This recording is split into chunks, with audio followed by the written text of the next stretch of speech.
Here we're going to talk about type classifications. Now, as you know, the study of typography and the art of typography is centuries old, based upon handwritten work that scribes would create to make books. And it wasn't until the 1400s that Johannes Gutenberg, among others, started to develop the technology of letter forms on reusable pieces of metal and wood that became the study and the art of typography as we know it today. So in an effort to take all of the millions of typefaces and fonts that have been designed over the centuries, there are type classifications that are really helpful to know and understand for type choosing and basically getting to know different fonts and how they can be applicable and have a certain look for different projects. On the left of the screen, you'll see a list of some of the traditional classifications along with some of the more modern ones that have developed fairly recently. And we have visual examples of some of the more traditional ones here. You'll see in red a short description of what makes the different classification unique, and then the font that the examples are set in is listed here next to the letters. This one here is called Humanist or Old Style, and Garamond as well as Sabon that we see here are two examples of this classification. Now this is a very traditional, actually, one of the older classifications. This is really taken from the handwritten letter forms that the scribes would use, and also from Roman stone carving. You can see that the serifs are fairly sharp. It's a clean look. It's fairly I don't want to say blocky, but it's not quite as smooth as some of the others, yet it is a very readable and attractive classification here that has a somewhat of a historical feeling to us. I think partly because of the way these thicks and thins work together. You get kind of a sense of stone carving from these letter forms here. Over here, this is the transitional classification, and this is a lot younger, mid-18th century. Okay, so the 1700s. John Baskerville designed this font, and we're familiar with it today.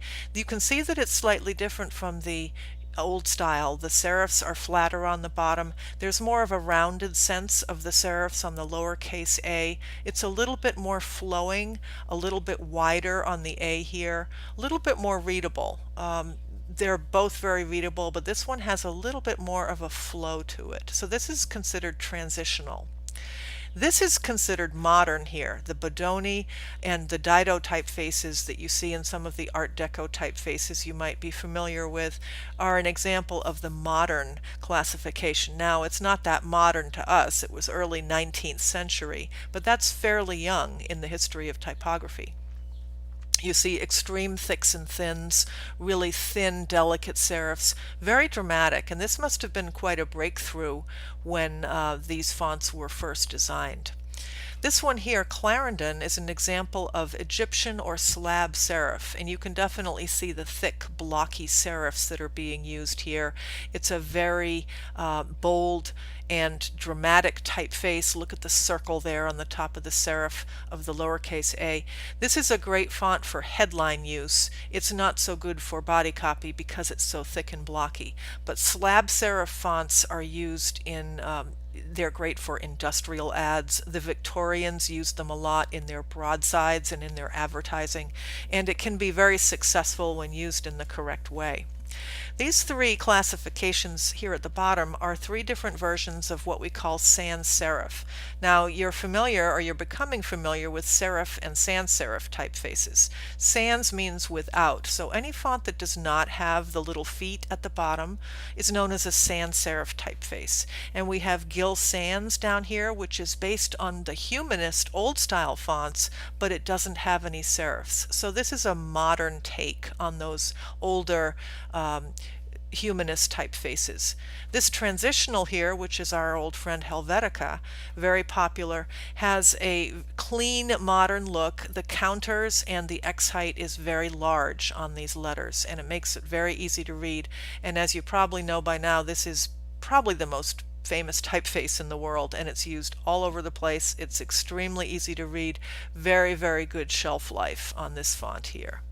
Futura is an example of geometric sans-serif, and with Futura you get a real geometric sense from the letters. The O, for instance, is a perfect circle. The A is there's sharp points on the top, just like a triangle. And this is very much a clean, modern, geometric-based typeface designed by Paul Renner in 1927. You don't see examples of these here, but other examples of classifications would be decorative fonts, such as you might find on free font websites. A whole classification of handwritten and script type is available, and there's a lot of uses for that. In the more modern age, in our time, we are starting to see digital type that's based on pixels and then developed into more digital screen-based font applications. And then novelty categories such as deconstruction or grunge typefaces, which are very popular and very effective for certain types of treatments. So this is a quick overview of different classifications. It helps to understand them, so when you go to pick fonts for your projects, you know basically you can draw on a historical basis for some of your font choices.